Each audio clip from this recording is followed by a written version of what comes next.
Or welcome back to Half Moon. I'm your host, Kaylee Sapphire. This is a virtual school of conscious creation where we are exploring the influence of our own local consciousness on our reality. Okay? But this isn't going to be a place, this has never been actually a place where we deny what is. A lot of spiritual conversations talk about spirituality as though it's something entirely separate from being a person, from being in this physical experience. And that often manifests as people denying the truth of what is. There's a lot happening in the world right now, and I don't want to be vague about it, right? I'm living in the US right now. We have violence from federal officials, federal agents against US citizens, resulting in the death of 2 citizens. But even deeper than that, we have racism and we have violence and we have discrimination against our immigrant community here. And if we don't all acknowledge this and acknowledge the truth that is happening in the way that it is against moral code and moral conduct, then there's no real way for us to actually integrate true spirituality. So I'm bringing this conversation to you about the universe being a conscious being. The universe being something that is alive and is awake and that we as people are part of. I made a friend on the internet. Her name is Shivani and she will be joining us today. She's the guest that I'm interviewing and I honestly can't wait for you to hear her perspective. I think I meet a lot of people, like I kind of alluded to, where they use spirituality to kind of escape what is, and they actually deny the reality in front of them, right? And they refuse to talk about these things. There's also a group of people, and I would say, a big chunk that's also maybe even equally destructive to some degree, where you acknowledge the truth, but you get kind of addicted to the chaos and the sadness, and you allow the truth to shock you and to move you into paralysis and inaction. And I think what's so beautiful about this conversation with Shivani is there's so much depth to it. We haven't gone too deep in what we've actually been through personally, but Shivani alluded to, going through very intense things and having to kind of confront reality and pain and suffering in her own life. And from this, and from the depth, and from the terror, she moved it into a very integrated philosophy that includes Hindu cosmology, Tantra, and we'll be sharing those conversations with you today. I met Shivani in an internet conversation, actually. So I made a video series that was about consciousness being the basis of all reality, which is a philosophy called panpsychism, if you're familiar with it. So there's kind of 2 ways to look at the universe right now. One way is materialism, which means that the reason that we're conscious, the reason that we can say I, and we can be aware of things, is because our brains randomly and haphazardly evolved to be these complex structures that eventually formed a loop of neurons that allowed us to then have this sense of I, like me, I, and then that allowed us to perceive the world. There's another philosophy called panpsychism, which means that consciousness instead is the basis of everything. I personally believe the latter. So I am of the belief that consciousness is something that's embedded in all of existence. And I made this video series kind of supporting that idea from my observations of chemistry and biological reality. So I'll just kind of give a brief synopsis here. I won't get too into it because we do have a long conversation coming up, but I will kind of give a quick plug to my Substack. I'm working on a piece that kind of summarizes my full perspective. So it's in the show notes if you don't already subscribe there. But basically what I was saying is that when we look at all of matter, matter is made up of atoms, and atoms all have these uniform properties. But what's interesting about this is that what an atom actually is, what defines an atom, is the number of protons. So the protons give the majority of the chemical properties of every single atom. Stay with me, right? We're not going to get too into the chemistry. But what I'm implying here is that what allows a whole number, like an integer value, a proton, which is actually when we go into a proton made of just like quarks and ultimately probably just like energy looping around on itself. Like we don't know what it is when we actually go into matter. What gives it those uniform properties? My argument is that like all of matter is just a set amount of numbers, right? And it's a uniform expression of this numerical code or the number of protons. Then we see these same kind of patterns existing across biology. So I'll just give you a quick like overview. The way that DNA is read. We just have 4 different molecules that allow us to express everything. We have the way that DNA then becomes RNA, RNA becomes proteins, and proteins become all of your cells. My argument here is that the driving force moving every single part of biological and material reality forward is consciousness, which essentially is just awareness. Yeah, we're getting a little bit out there today. We're really getting in the mind. The implications of this is that we are actually tremendously interconnected to everything. And I posted this basically, and then I see this stitch, which if you don't know on the internet, a stitch is basically when you post a video and then someone else takes like that video and part of it and then adds like what they want to say. So I meet this amazing woman, Shivani, who is a independent cosmologist. So cosmology is the study of these like large scale structures. Shivani will talk about that later. But more so, I was struck by the way that everything Shivani talked about in that video were things that I had been like meditating on and coming to terms with and talking about with my friends for the month leading up to that. So I immediately was like, we have to talk more, and we ended up recording a podcast. Okay, one more thing before we get into the episode is that me and Shivani actually tried to record this podcast, and I'm gonna tell you, I live in this apartment in the countryside. It's like a guest house on a property. I have never lost power. And I talked to Shivani, we're talking for like 30 minutes before the conversation. I hit record, and like 10 minutes into the recording, the power goes out in my house and on the entire street. So personally, I didn't feel like that was a coincidence. I don't know if that's getting a little too out there, but I mean, the more that you pursue spirituality, the more you kind of see like you meet these people and they have a certain like density to them and this like caliber of frequency, and it just felt really powerful that like, you know, it was just like crazy. Like the lights flickered and then the power completely went out, and I had to call Shivani and was like, we're gonna have to reschedule. So we rescheduled, and it ended up flowing even better, and it felt like almost those like 2 days between the first recording and the second, I sort of felt like I was calibrating my frequency into Shivani's field, because like you'll see and you'll hear in this conversation, there's a lot of depth there. So we're going to talk about, you know, the universe being conscious. We're going to talk about that in terms of the cosmology that she studies.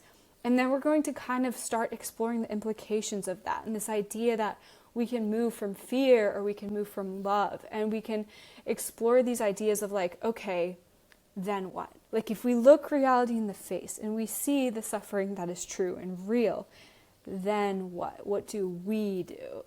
And this, I believe, will transition so perfectly into our conversation next week about building your own legacy. So I'm so excited. As always, if you resonate with this, please leave a 5-star review, leave a comment. I love to get into the comments and continue this conversation. But as always, welcome to Half Moon, and let's get into it.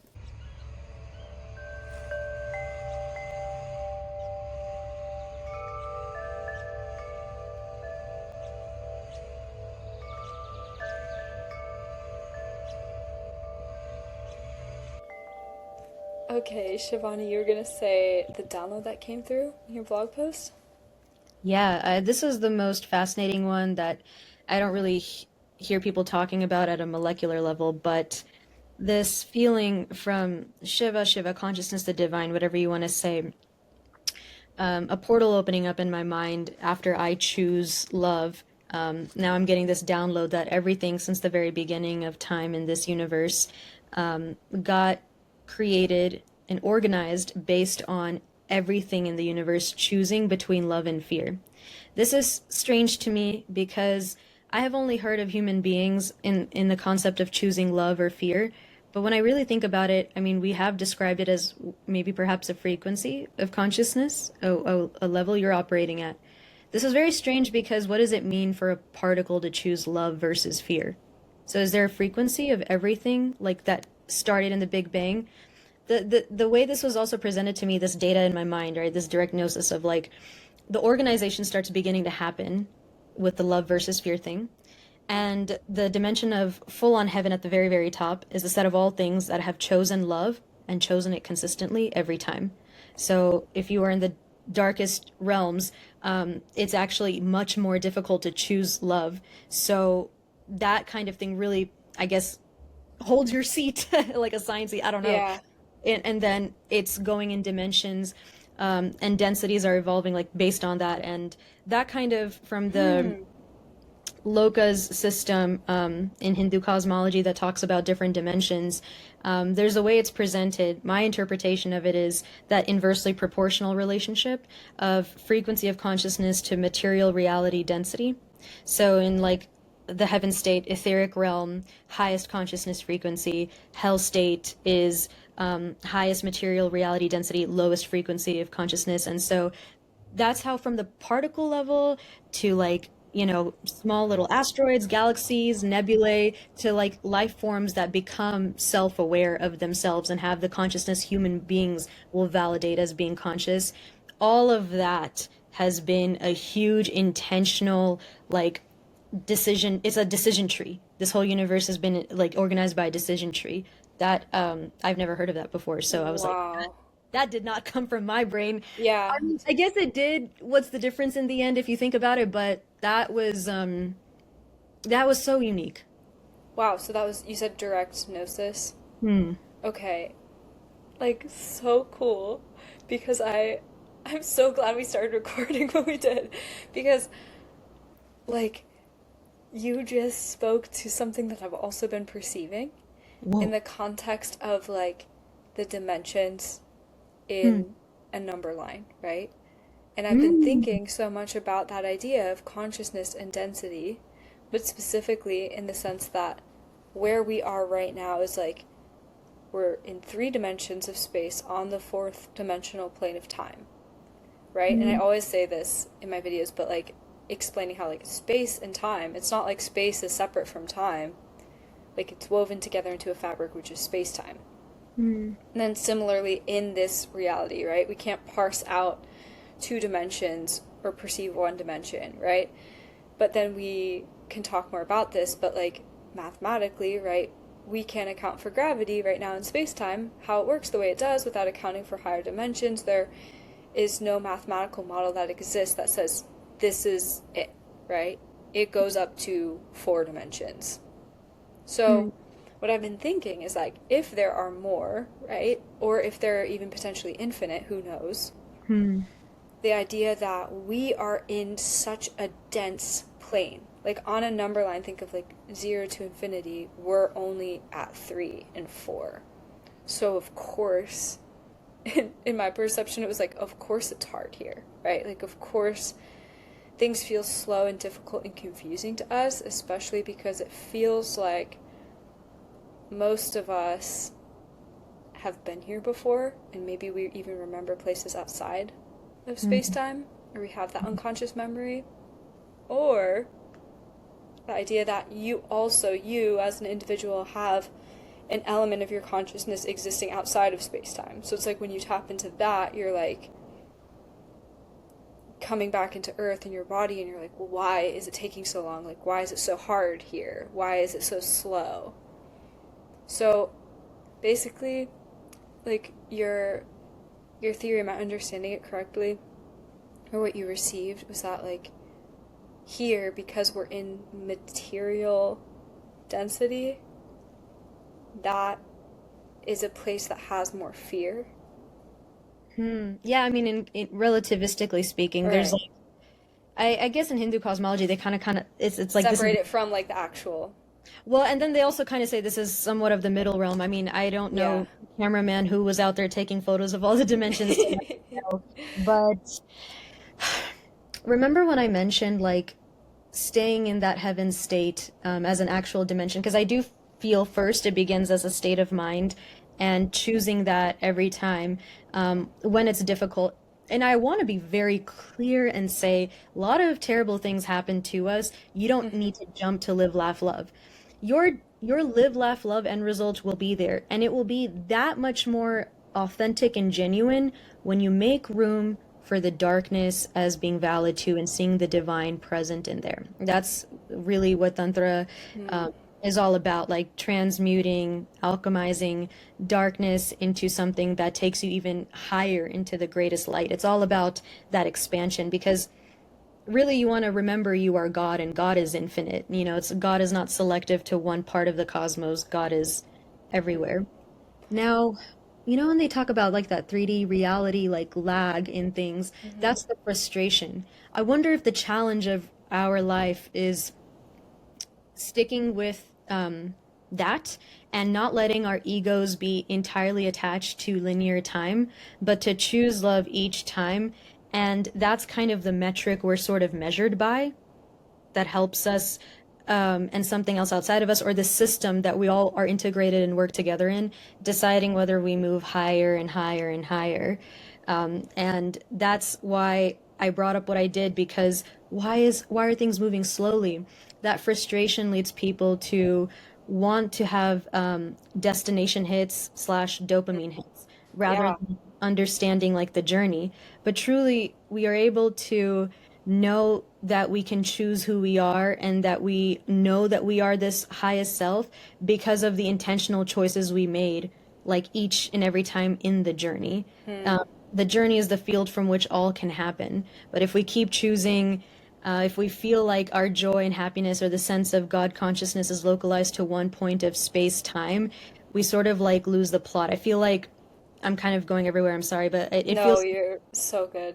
it just feels like the kind of quote unquote, if you want to call it like a game, is to see in every part of the journey how much we stick to devotion and love. So, like your highest self, your goals, not giving up. That doesn't mean you won't feel fear. I actually think there's like this meritocracy perhaps, Yeah. and when it's extremely hard, especially when you choose your dreams and your goals, that's it's got an even higher output or guarantee that you're going to keep, you know, ascending because it's your ability to stay present and grounded and not escape. In the end, we're all going to kind of go back into this awareness energy thing. We're all going to be one. But until then, what kind of choices did that person make? Like, that's how we also look at people we admire, maybe celebrities, whether it's like a Marvel DC character. Like, we like seeing them consistently choosing good. And that's what makes us inspired to be, you know, better people. So I think there's some intentionality there each time. Wow, that was so beautiful. So good. Oh, okay.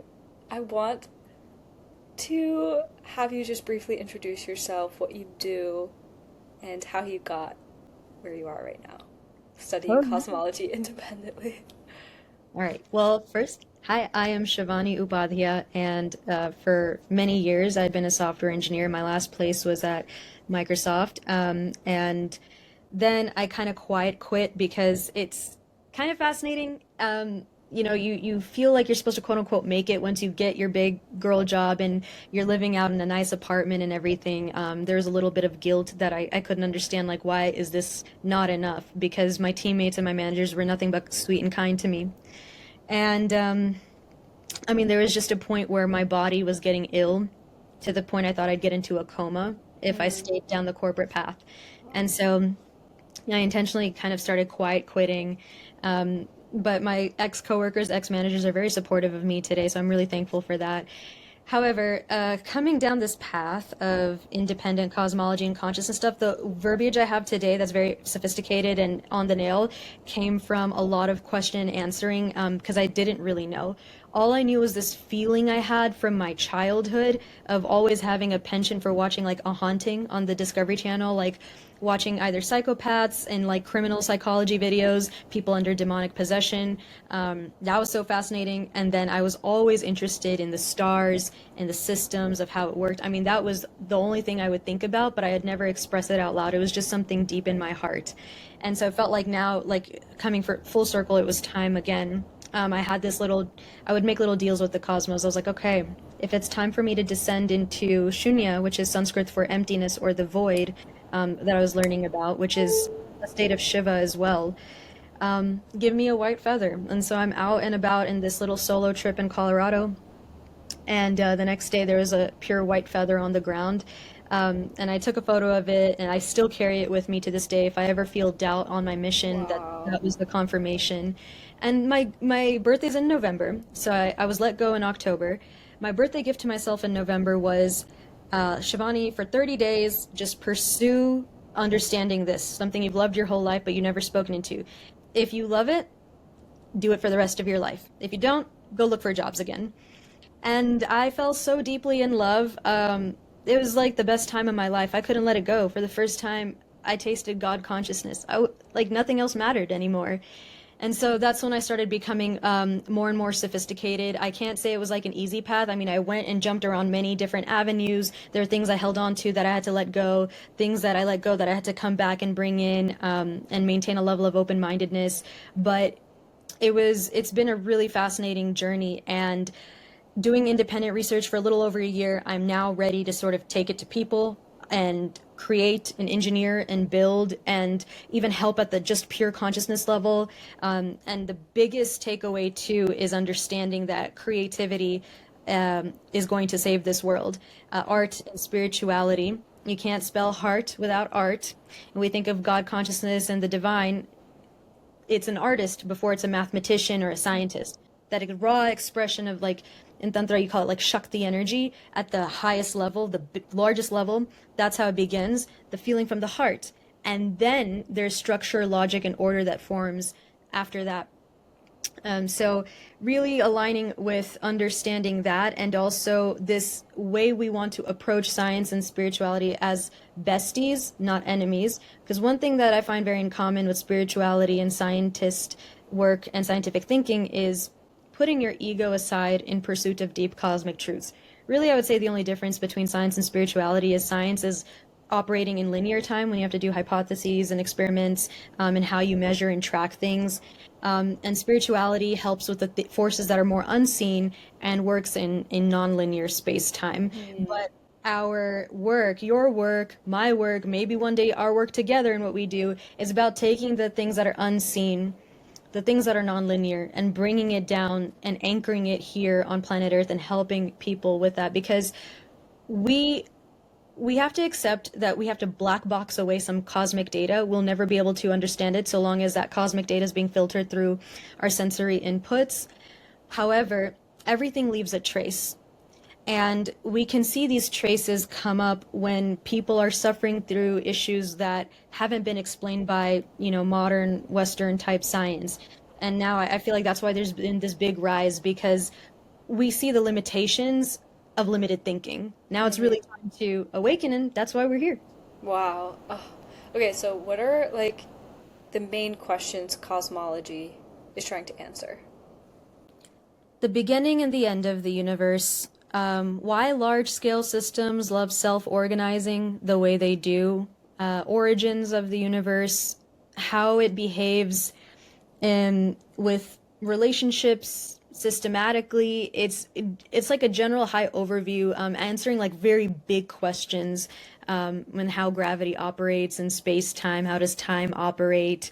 And it's actually, even though it's about these grandeur things, it's actually a subset of astronomy.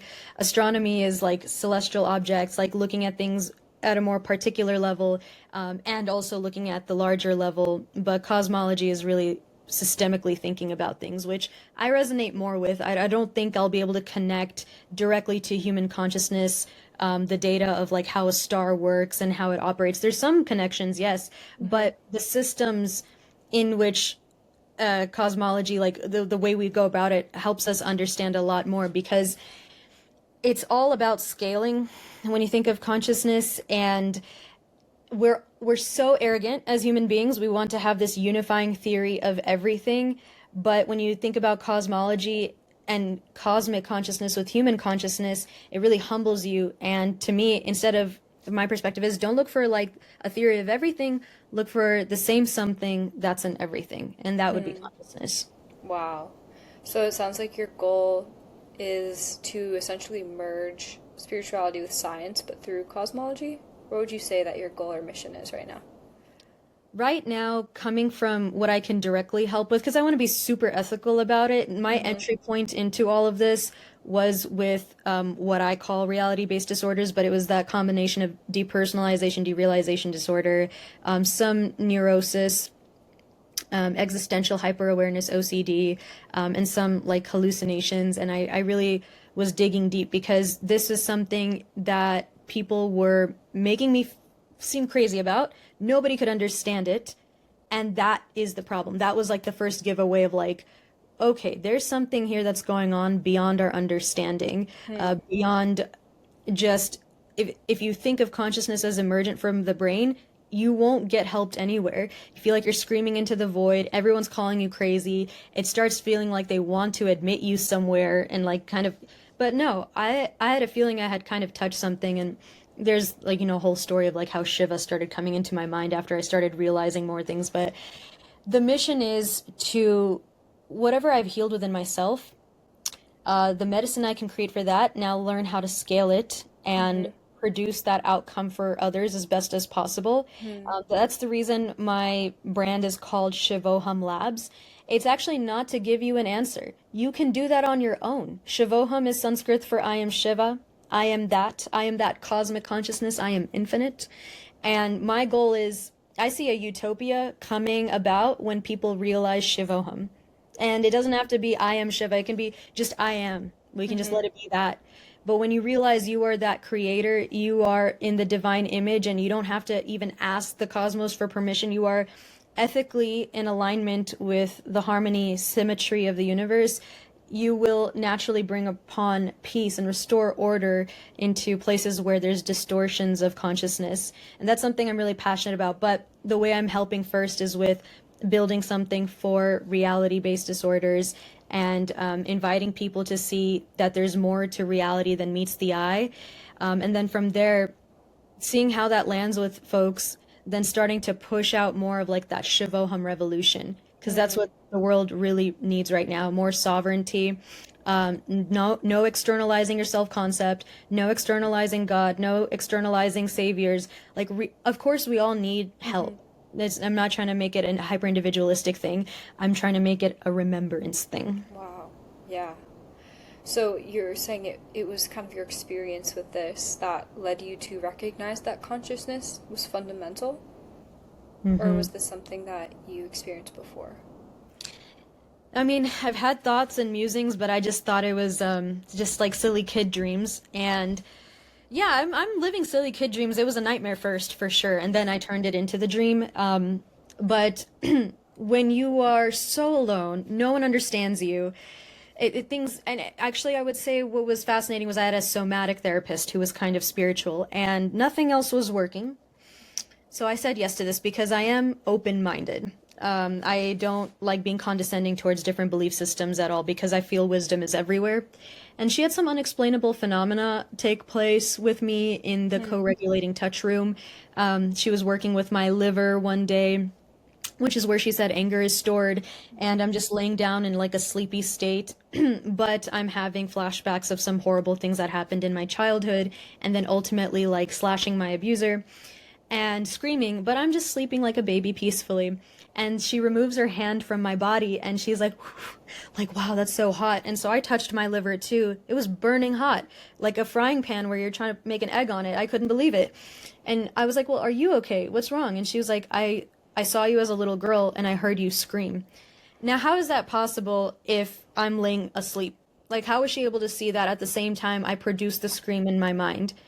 So that kind of connection coming from co-regulating touch made me wonder about more. And when nothing was working, there was someone who sent me a video from this monk named Swami Sarva Priyananda.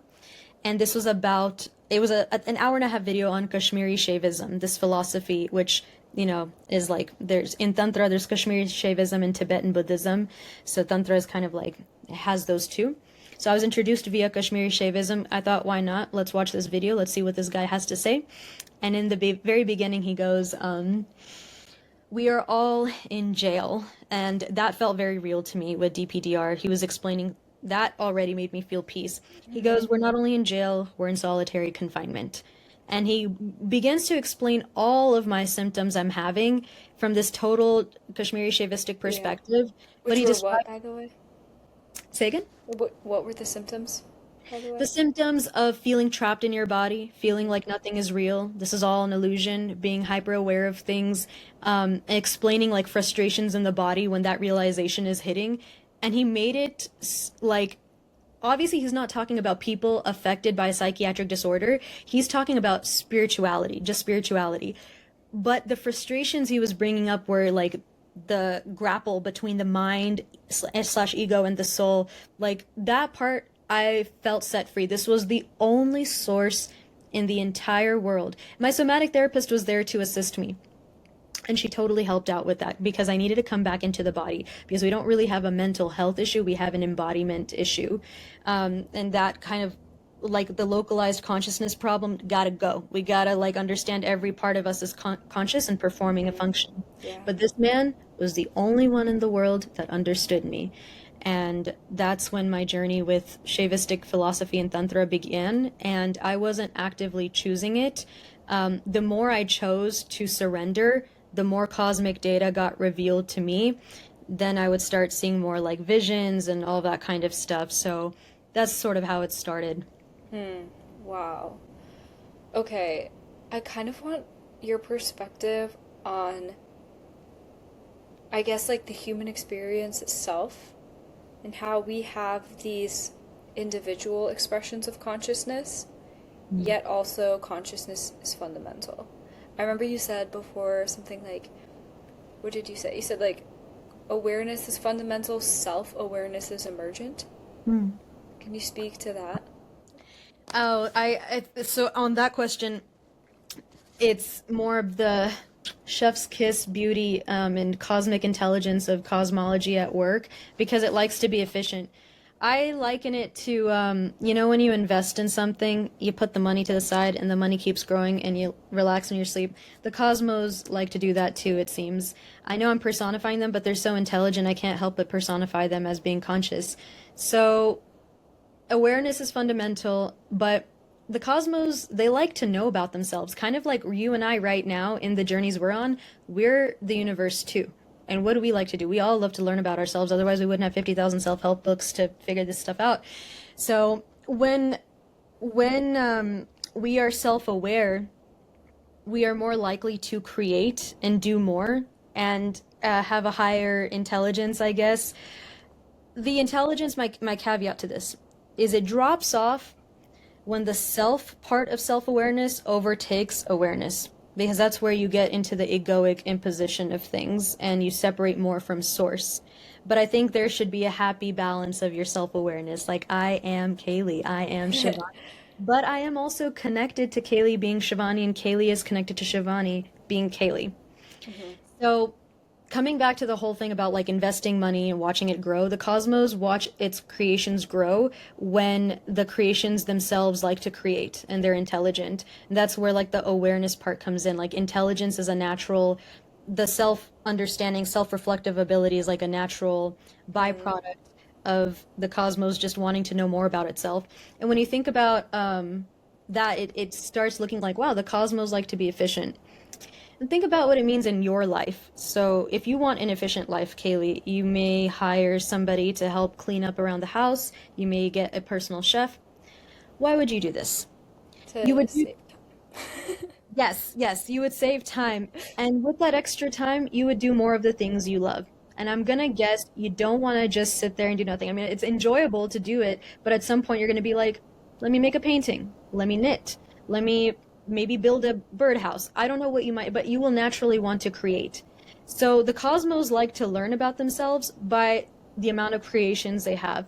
So when there's an efficiency and systems are naturally self-organizing and self-aware and they figure themselves out, it leaves more room for the cosmos to create more things all the time by constantly saving time. That's one of when you ask what the major questions are, once again, like one of the biggest is why do the cosmos and the systems within at large scales love self-organization?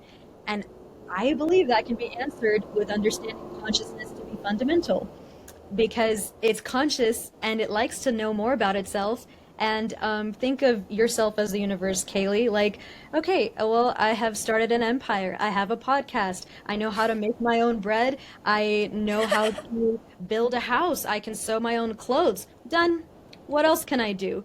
And then you enter your own God mode through your own realizations via what? Your own creations. I'm trying to remember, what was the other part you had asked too? Like, it's like self-awareness, the soul, individual versus.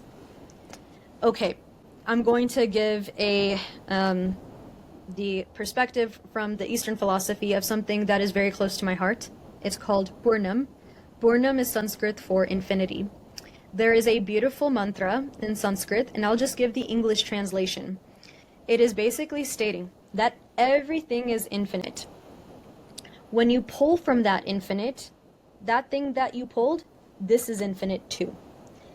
And that thing out there that you pulled away from, even though you subtracted from it, it's still infinite. Only infinite remains. It's all infinite. What is so fascinating about this is, in a sense, my interpretation and takeaway is that it's describing nested infinity. Let's talk about the paradox of what that is. What do you mean nested?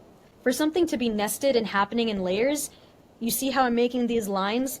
Lines indicate boundaries. Now, if something is infinite, how exactly would there be an upper bound unless the boundary itself is the illusion? So what I'm trying to say is, you and I are both infinite. We have our individual souls that have the cosmos within, and at the same time, us being contained is an illusion. We serve a particular purpose, and that's our goal to figure out in our own unique ways, but we are all ultimately one. And another, thought experiment to consider is when we think of like the smallest constituents, what we think of things at that quanta level. Well, that's small in comparison to us because here's the other thing about nested infinity. It goes on for infinity. And that's the part that's really hard for me to grasp because as a human being, I think, how small can I cut something? All the way to the tiniest constituent. But that's really small for me. But that's because it's me. I'm speaking from a human-centric perspective. And we do have to maintain human-centric perspectives at the very end when we're thinking of how can we apply philosophy to help the collective. But it's nice to exit the human realm and consider other possibilities so we can expand our consciousness.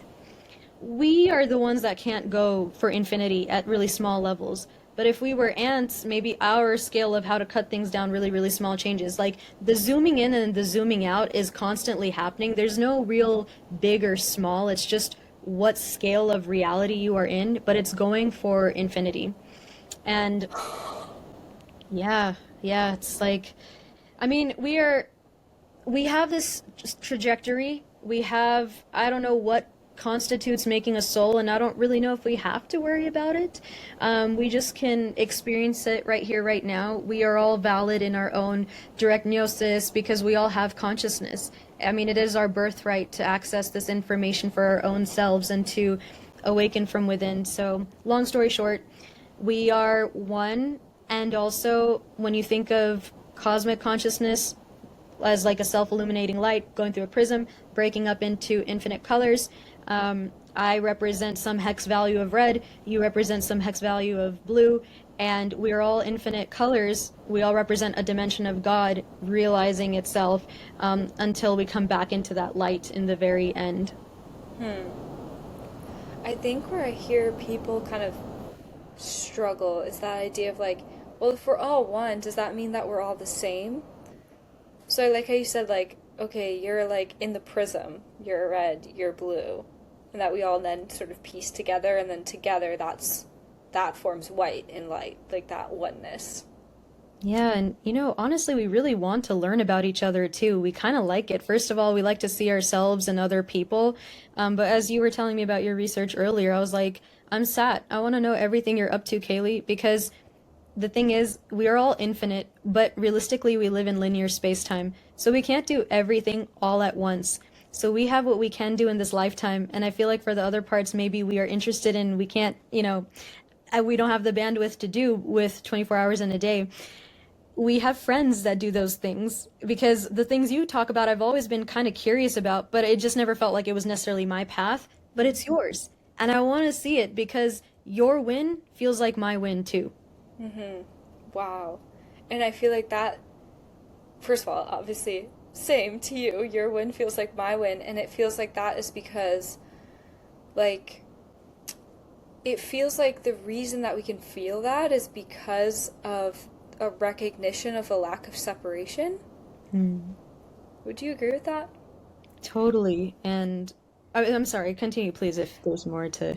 Not much more, just this idea of like so much of Earth is this competition and this illusion of separateness from each other. So it's like this, it's difficult for me to articulate, but it's like this nuance of we're different, yet we're also of the same thing. Mm-hmm. Like we're connected, but we're also individuals. Yeah, it almost makes me wonder who started the system first on Earth that kind of said us versus them. That was like the first, separation. Because some people have their ideas of like the downfall of civilization starts from separating from source. Remember when I was saying that like the downfall of self-awareness being, emergent is like this really wonderful thing, except for when the self takes over. So like the Hmm. ego kind of comes into play and it's like there's also a lack of faith.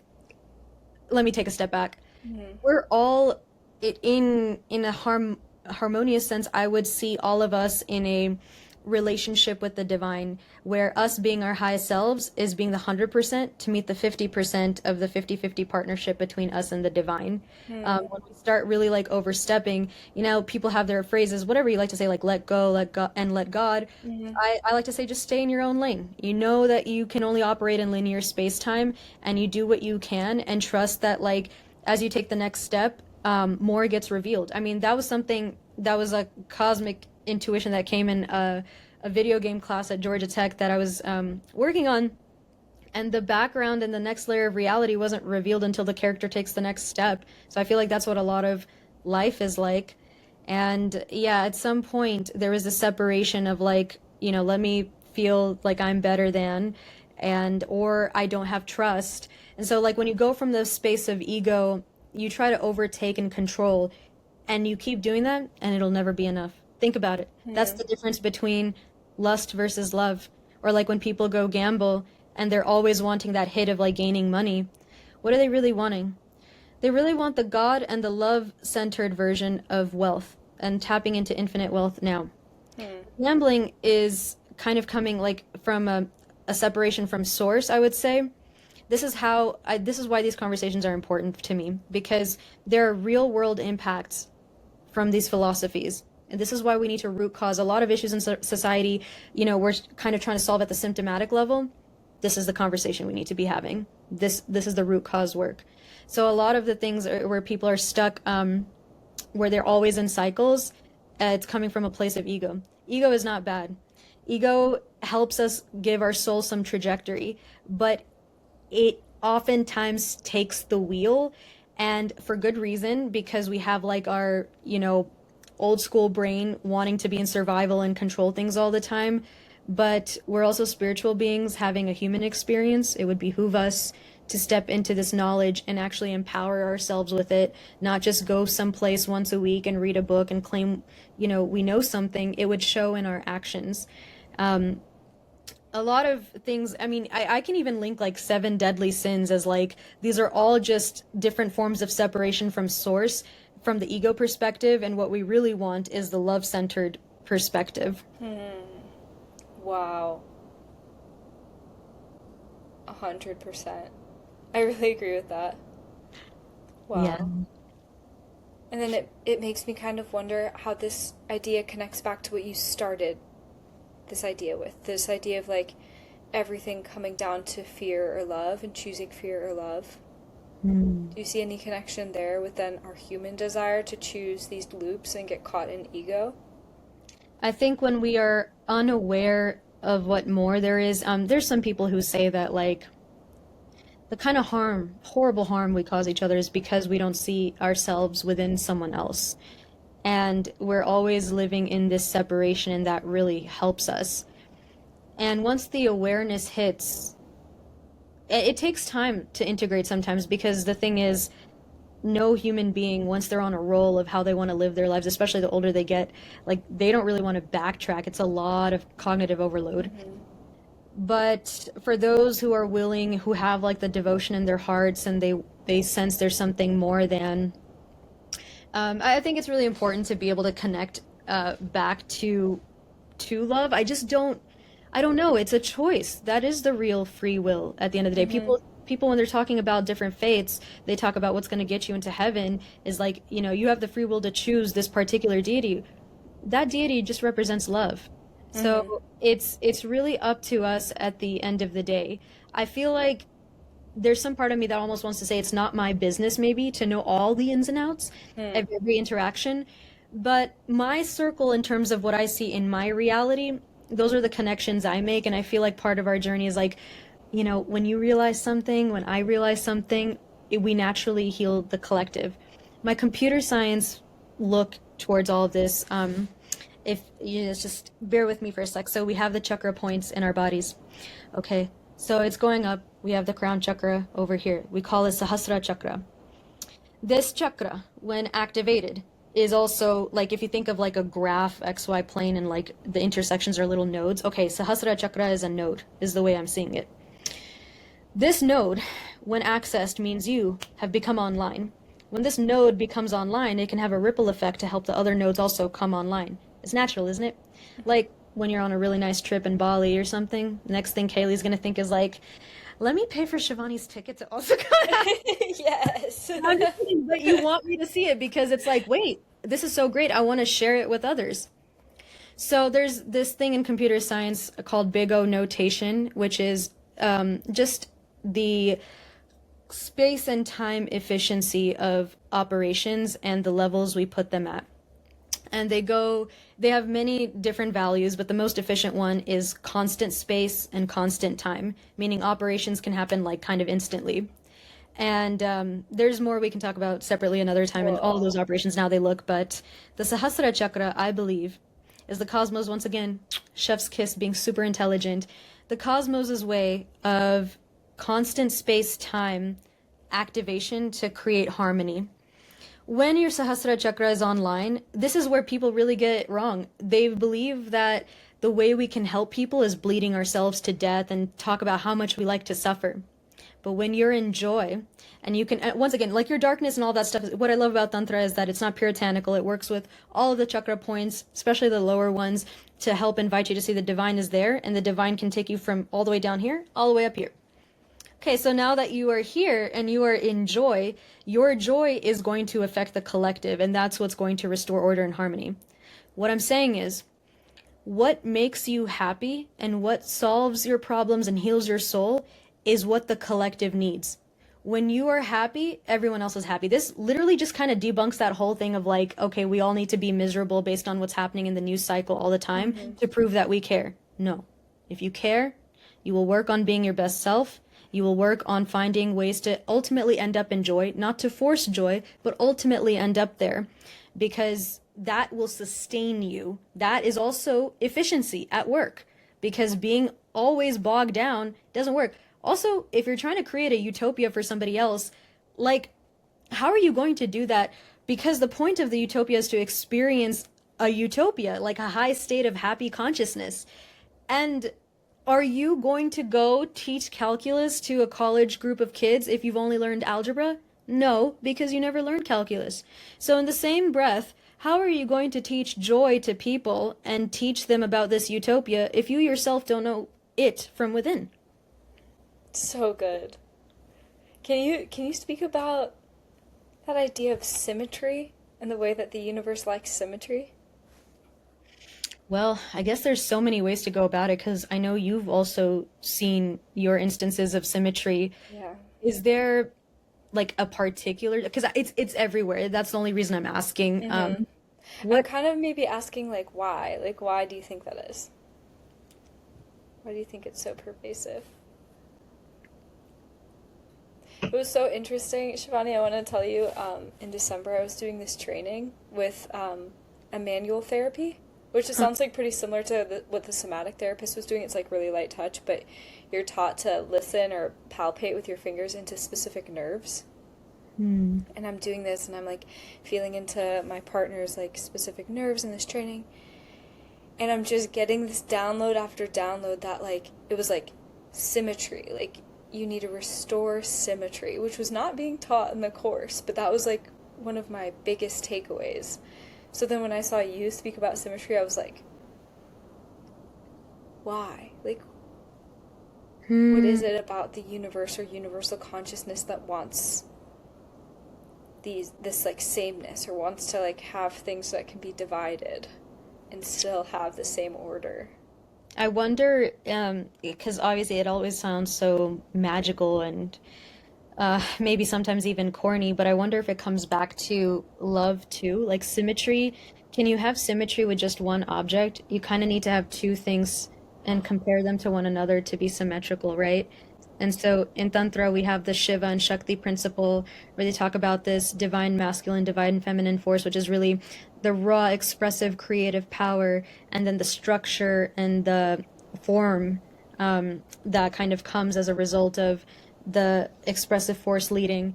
And oneness, like when you think about alignment with your partner, you like that because you guys are sort of on the same page. There's a natural flow and harmony. I wonder if the cosmos like the same, and they want it on every single level, and they hope that we can also achieve and understand that as well. And I want to speak on symmetry as something that exists like everywhere. Because for us, it helps us too. Because if we're creatures of like habit, we like patterns. We love Mm-hmm. pattern recognition. So I wonder if, in Yeah. some cosmic sort of way, from the above realms, it's a way to recognize, yes, come here, come to me, recognize me.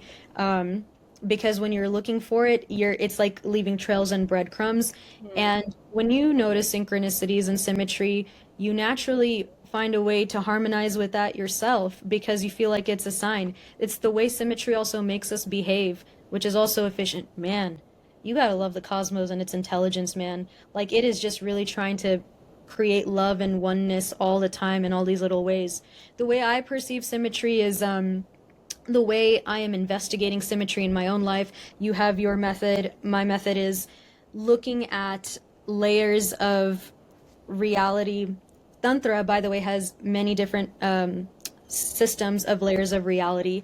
The one I'm investigating is VAK, VAK, which means speech or articulation, which basically is saying that the cosmos are, or it's like, I guess, a system of saying how the brain is actually filtering the field of consciousness. It starts from transcendental sound, which is para, then it goes to Pashyanti. Pashyanti is more of this imaginative layer where symbol and meaning and all that stuff are kind of enmeshed, like think synesthesia when you're on LSD. Then there's Madhyama, which is like your thoughts, and then there's Vaikari, which is express speech.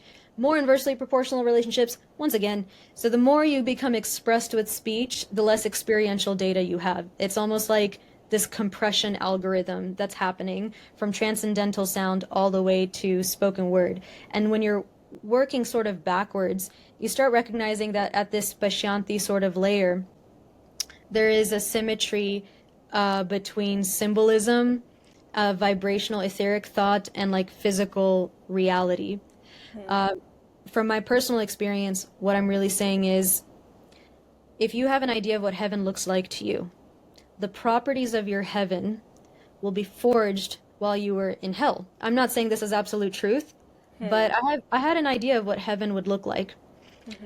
And it had sunflowers, horses, lightning, rainbows. It had like a set of things. Now think about what the consciousness of those things are, like the vibrational sense. So what does a mountain represent? I live in Colorado. I'm actually surrounded by all the properties of heaven that I had as a child. So what I Wow. wanted came true. But why? Like, these are all things I can obviously think about now that I'm in a better place. Now I'm like investigating retroactively what happened. But when I think about a sunflower is always blooming in the direction where the light is. So as a child, I never gave up on my dreams, no matter how brutally I was abused or whatever happened in school, all that kind of stuff. I chose to always keep my vision and my blooming where I felt like my dreams were and the light was, which was in my heart. I kept it to myself and I never shared with others. When I think of a mountain, what does a mountain represent? Or better yet, a lightning bolt. I love lightning so much. Colorado has a lot of lightning in summer. And lightning represents this immense flash and strike of power that shows up when there's this huge electric potential difference in a storm where it's dark. So when things were the absolute worst for me and like I was being pushed to my edges, like I was being stretched super thin, I would strike like a bolt every time and like get back up and show power, and there would be a thunderous boom, but like in a metaphorical sense with what I would do. The more I kept choosing these things, which also kind of in a really cute way suggests that what we want wants us back too. When we want these things, we naturally want to behave like them. We like to be symmetrical to these things. So that over time, every time I chose to act the way a sunflower did without even knowing it, acting like lightning does, acting the way a mountain does, which is slow, steady safety. It's unassuming, it's not egotistical, it's just there and it's strong. And it had to follow all the same rules of time that we do and all the same rules of evolution. So when I chose to be a mountain for like 24 years of my life, it made it was no surprise that that's all I got surrounded by. Every property of my heaven I forged while I was in my own hell. And because reality is inside out, the symmetry finally appeared for me in my own consciousness, at the imagination, more of like this Bashyanti layer. Because like the way I sort of see it is like Bashyanti represents the skeleton of the universe, like the consciousness behind the geometry and the symmetry behind things. And like this is all a beautiful self-love journey, and understanding what we love loves us back. How can we be symmetrical to it and align ourselves with it so that we may all be one with the cosmos? Wow. I had like a question, but it like disappeared. I just kind of want to sit with that for a second. No. So beautiful. I guess what I'm kind of coming to now is like, I guess in my own personal experience, I empathize a lot with just the brief like elements that you shared. Of course, like we haven't gone into what we've both been through and whatever, but this idea of like there was something inside me that kept choosing these behaviors or choosing to reach out to God or the divine or whatever, and like these like series of like decisions. It feels like there's this kind of like tenacity, right? And I was actually talking about this with one of my friends today, but it's like, wow, like you can really save yourself, right? Like you really can save yourself, but you have to decide to. And what is it that makes us decide that? Right? And then we have others, I think now, I guess this is kind of like a thought forming as I go, right? But like so often I get messages from people or I meet people who are so hopeless right now. And they're seeing reality for what it is, and they can't see the light in it, and they can't see the light in themselves, and they feel disconnected from source, and they feel disconnected from themselves, and they feel disconnected from purpose. And it's like, I think they're looking, like, what is it that is like, why even would we be in this situation at all, maybe, in your perspective? Be in this situation of like a really dark reality. Yeah, our Where, sorry, go ahead. no, yeah, just where there's a lot of hopelessness and apathy. Well, I think it's very intentional, right? Like, because I think if there's dark leadership or dark consciousness leading the world, it is separated from source too. And what was I saying before about the whole like self more strong than the awareness piece in self-awareness? Mm-hmm. So these things become extractive and exploitative because everything, every system in the universe is an energetic one, which means there is a feed. It needs something to feed on for energy. And the extractive exploitative piece is having people constantly in the state that they're in right now. People that are not feeling connected to source, that sense of hopelessness, what's really going on is a world full of broken hearts. When you have a broken heart, because like I said, like heart is where source is, where it emerges from, the visionary. So the quickest way to get rid of that is to, I mean, these you know how they say like the devil also knows the Bible?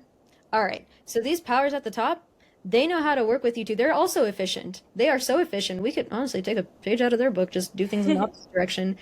But they're going to come for your consciousness first before they come for you physically. Why would they do this? If they come for your consciousness first, you do the job for them when you're hopeless. You're constantly in division and fear, separation, anger, and you are so much easier to control. I'm not trying to call people sheep. They don't want to be. They're seeing reality for what it is.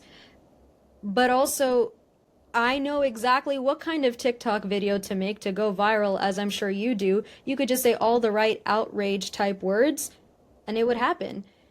So, these powers at the top need us to be in that position to extract and exploit from.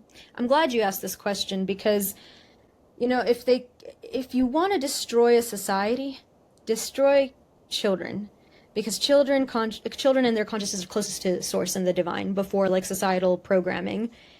And if they once again, they're efficient. If they're not going to necessarily go out and kill every child because that would look bad and be obvious. What do they do instead? They break all of our hearts from all of our childhood dreams. It starts with the programming of saying this is not realistic. If we go and think about everything that is realistic, I know to some degree everything is socialized to us because we're all one and everything's connected, but I mean at a larger scale. Why is there such a push?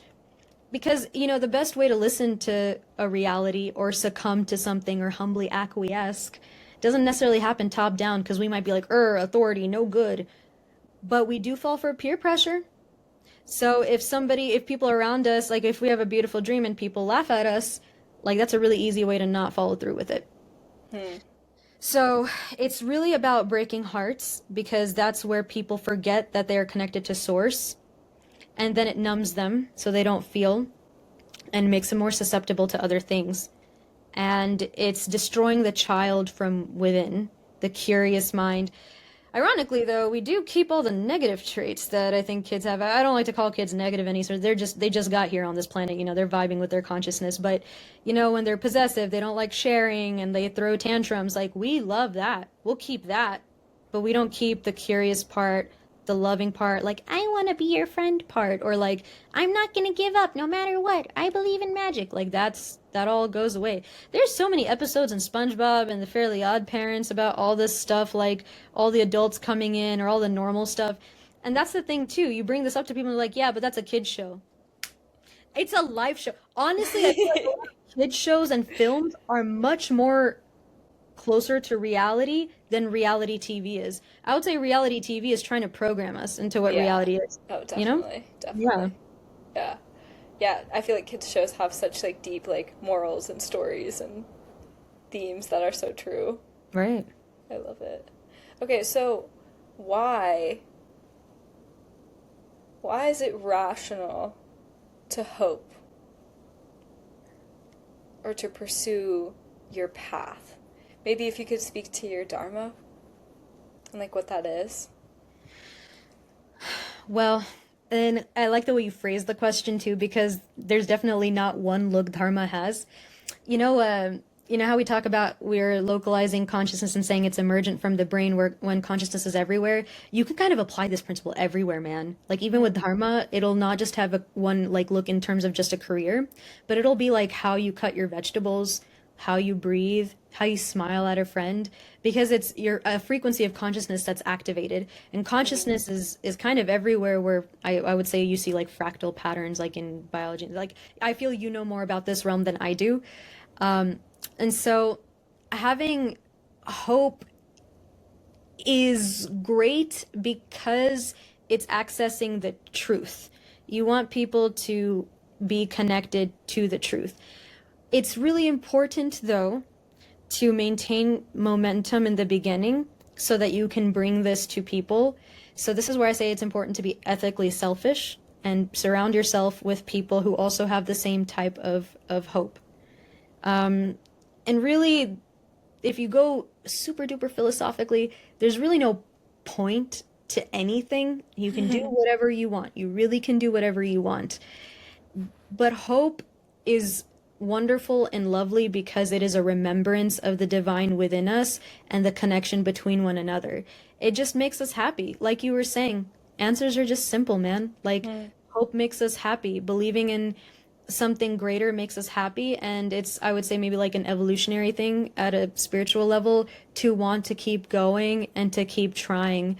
And there's this level of like, well, if I go through with all this and I make it and all my dreams come true, then I'll know that like this that I have this much more power over something that's darker. And so when you think about hope, it's like depending on who you ask, what do they hope for? There's a reality they want to experience. So it's helping people bridge the gap between what's happening right now versus what they want.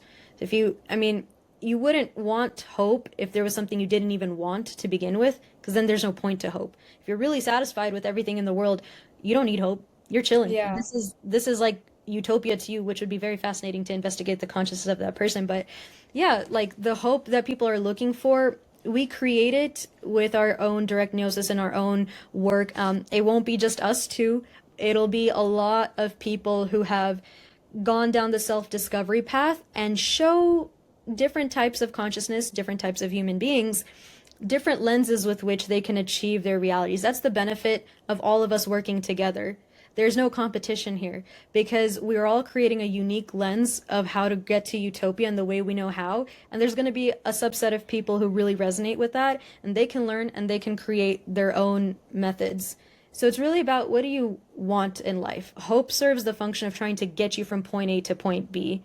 So it depends on, do you have a point B? Would you like to get there? Let me show you that you can believe in it and this can be true. Wow. Wow. Like we were talking about before we started recording, that idea that it all is so simple. This week I've been thinking about Descartes and his idea like cogito ergo sum, like I think therefore I am.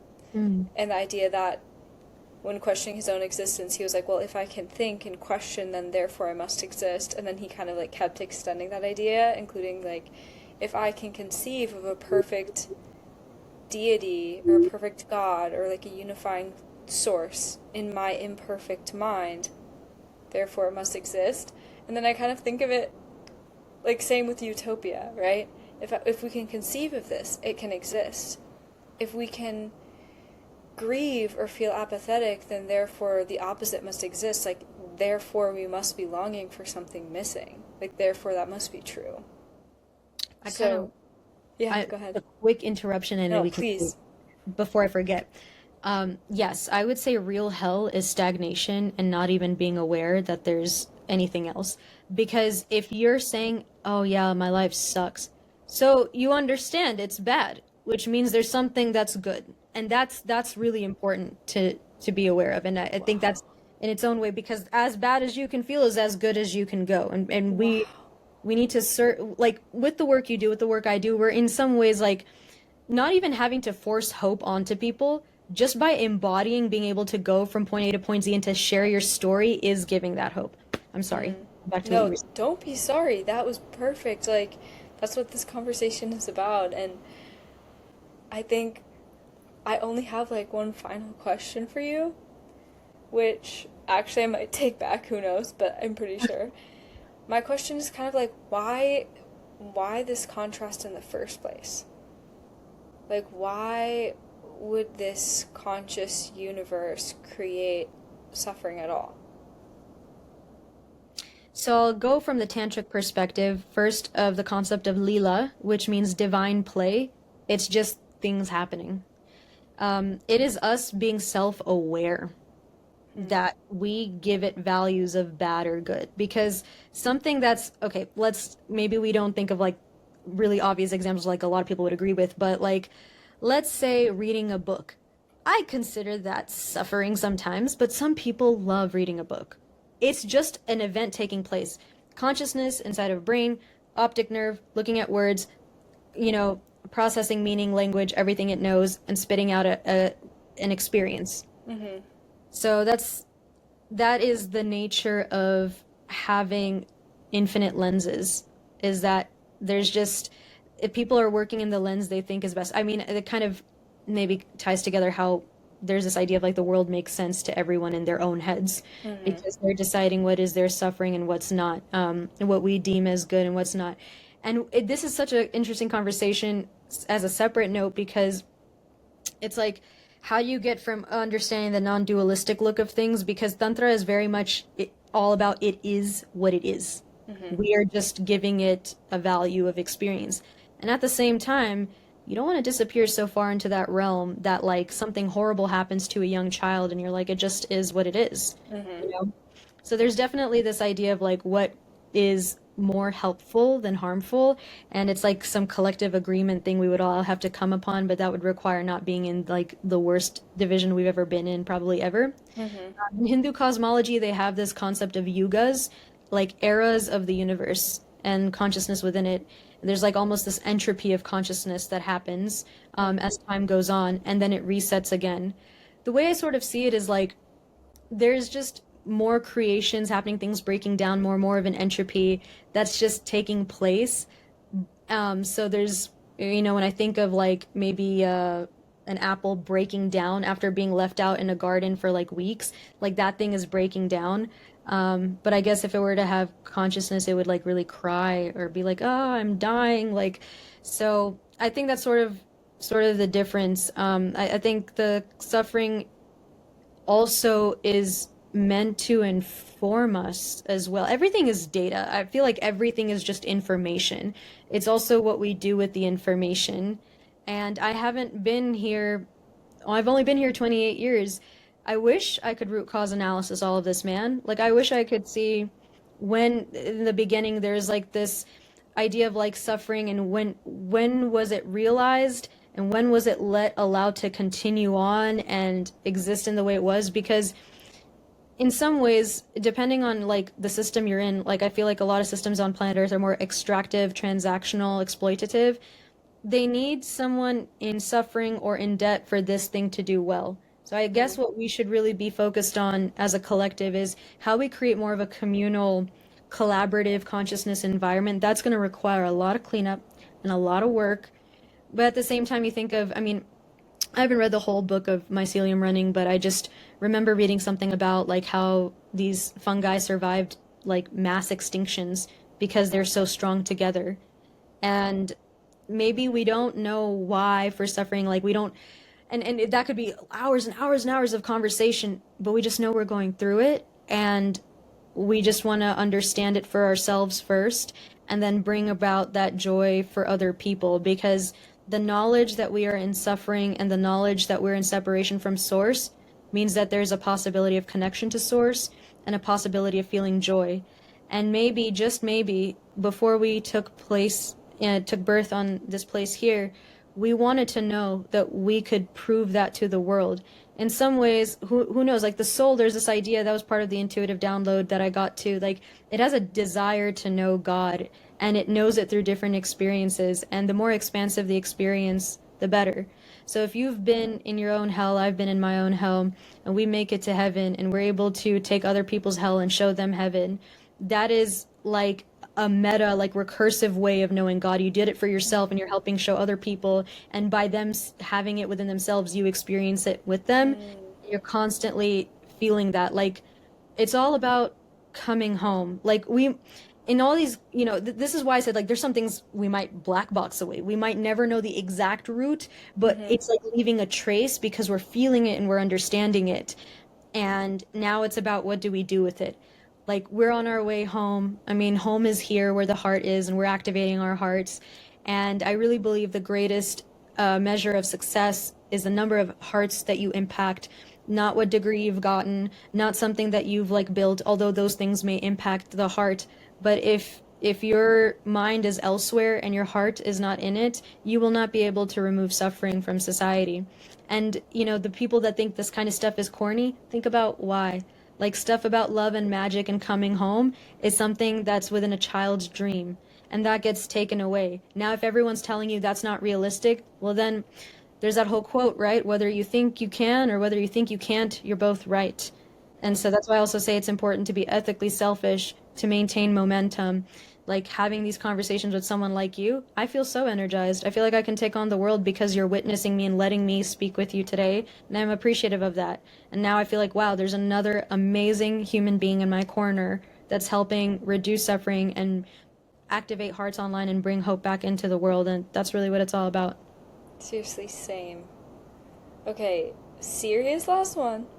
So what would you say if you were speaking to somebody who was so overwhelmed by the state of the world right now that they were either frozen or apathetic?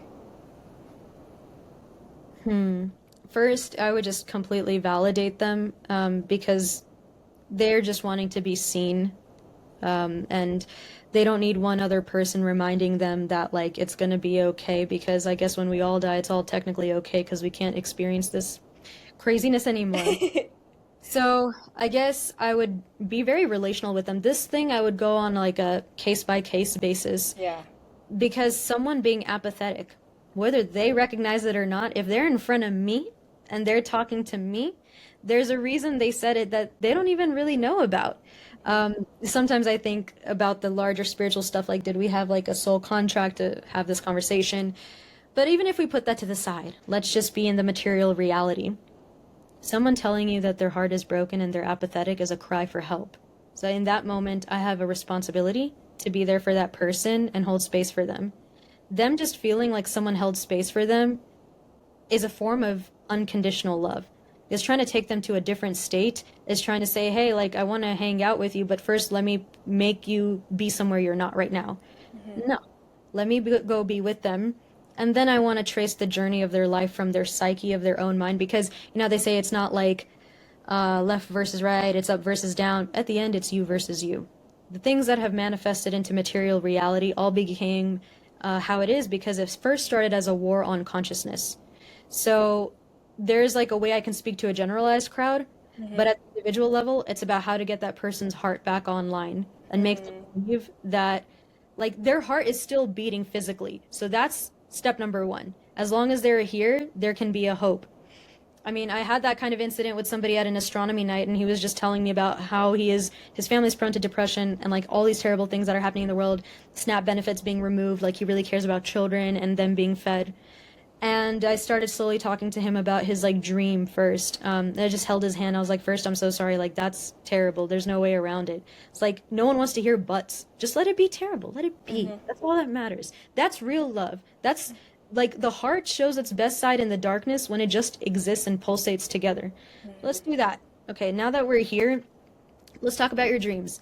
Like, he's like, I just want to disappear and I want to have like my own farm animals and just like, we have food and stuff like that. And I was like, well, we'll call this person XYZ.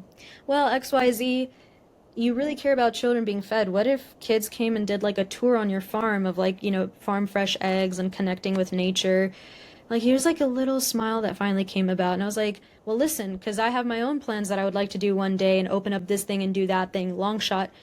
But like, I'm working super hard in this way. What if I sent people over to you and like you would be the change you'd want to see? And plus, like, when you can't see it if you don't start. You can't see it if you don't begin to participate. At some point, you got to just do it. I'd probably do a little good cop, bad cop there just to be like, hey, I'm just wanting to, because I'm serious. Sometimes people don't listen to someone that's really super happy because it feels like they're super in outer space or on drugs or privileged, whatever. So that's why sometimes you have to be pragmatic and bring it down and be like, no, like you are breathing, your heart is beating, you can do this. And like serve as the example first. People love storytelling. It's like in cognitive psych, I think one of the best ways to like educate people. When you first embody heaven to hell, or hell to heaven, excuse me, and you can share that with someone else, they get a little glimmer of hope. Why? Because we're all one, Kaylee. We can see ourselves in other people. Now I can play with that reality because I know how reality works to the extent I'm allowed to know. And I can build upon that and help that person see their own individual dreams come to life. But they need to know that it's something that's possible. And in order for something to be possible, you need a real life example. And you're real life, right? So you can be the possibility that they need to see and then connect it back with them and just say, maybe one day, like, I want to see you, like, integrate their five senses. That's very tantric. It's very sensual. Shakti, the power awakens through the senses. Take them into this realm by saying, hey, I see you one day, like, with, like, a little kid coming up to you and be like, oh my God, XYZ, thank you so much. Oh, my mommy always wanted me to make cookies with fresh eggs, and now I got them. And he was like, he started smiling at that. He was like, wait, like, I think I can see it now. You start telling the story. Put them in there. Tell them what they're going to smell, what they're going to taste. That's what makes it real. Not just some theory out there, but how can they feel it here? Oh, so good. I could literally talk to you for 1,000 years, and maybe I will. But I'm so glad. This is a forever thing. I mean, we're here for a reason, so I Seriously. trust that. I'm so thankful for you, and thank you for sharing your wisdom and your time. And if people are so obsessed as I am with your Oh. work, where can they find you? So right now it's on shivohamlabs.com. I have a deep research YouTube, but honestly, I think the deep research stuff has come to a pause. Now it's time to integrate. So yeah, I'm posting more on my blog posts these days.